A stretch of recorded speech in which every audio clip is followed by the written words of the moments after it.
रब करीम से अर्ज कीजिएगा कि अब मुझे दोज़ख में तो फेंकना ही है, तो मेरा वजूद इतना बड़ा कर दे, इतना बड़ा कर दे कि मैं अकेला जहन्नुम में आ जाऊं। मेरा दिल नहीं करता अल्लाह का कोई और बंदा दोज़ख में जाए। दाता अली अजमेरी कहते हैं अल्लाह की मखलूक से प्यार कर, अल्लाह तुझसे राजी होगा। आपने दलील के तौर पे बनी इसराइल का एक वाक़या लिखा। आप फरमाते हैं बनी इसराइल के अंदर एक शख्स था जो पहाड़ की चोटी पे इबादत करता था। लोग ऊपर चढ़ के मिलने के लिए आते थे।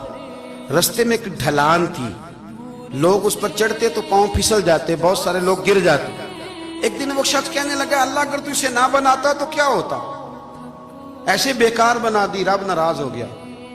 उस वक़्त के पैगंबर अलैहिस्सलाम को वही फरमाई से कहो तो मेरी तख्लीक पे एतराज करता है, जा मैंने तेरा नाम वलियों की सफ से काट के नाफरमानों की सफ में लिख दिया। वो नबी उस उम्मत के अलैहिस्सलाम तशरीफ लाए और आके उसे कहा कि रब करीम ने तेरा नाम काट के ना वलियों की लिस्ट से नाफरमानों की लिस्ट में लिखा है। कहने लगा हुजूर अल्लाह ने खुद लिखा है? कहा हाँ। वो सजदे में गिर गए, या अल्लाह तेरा शुक्र है, या अल्लाह तेरा शुक्र है। वो पैगंबर फरमाने लगे ये क्या कर रहे हो? अर्ज की हुजूर आपने कहा है ना अल्लाह ने मेरा नाम लिया, मैं कहाँ और मेरा रब कहाँ? उसने मेरा नाम लिया है। हुजूर मैं तो अपने आप को किसी खाते में नहीं समझता था। अच्छा अगर मालिक ने अब मुझे नाफरमान फरमा दिया है और मेरी गलती से फरमाया है, दोज़ख में तो मैं जाऊंगा।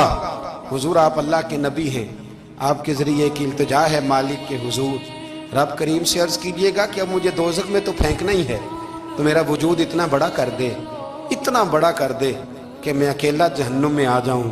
मेरा दिल नहीं करता अल्लाह का कोई और बंदा दोज़ख में जाए। मैं चाहता हूं इतने प्यारे प्यारे मखलूक पैदा किए उसने, कोई जले ना, कोई दोज़ख में जले ना। मुझे बड़ा करके ना अकेला भर दे मेरे वजूद को, मैं अकेला जलूंगा।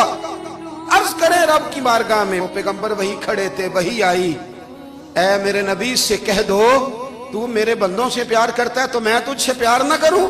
जा मैंने तुझे माफ भी किया, तेरे लिए जन्नत का फैसला भी किया, और कयामत में जिस जिस की तू सिफारिश करेगा मैं उन सबको भी जन्नत अता कर दूंगा। दाता साहब कहते हैं अगर तू आसानी चाहता है कि अल्लाह जल्दी राजी हो तो किसी का भला करने की कोशिश कर, किसी को नफा देने की कोशिश कर कि अल्लाह की मखलूक से कोई प्यार हो जाए, किसी को तसल्ली दे, किसी से मोहब्बत कर, किसी के साथ तू खैर वाला मामला कर। रब करीम तेरे लिए आसानियां करेगा।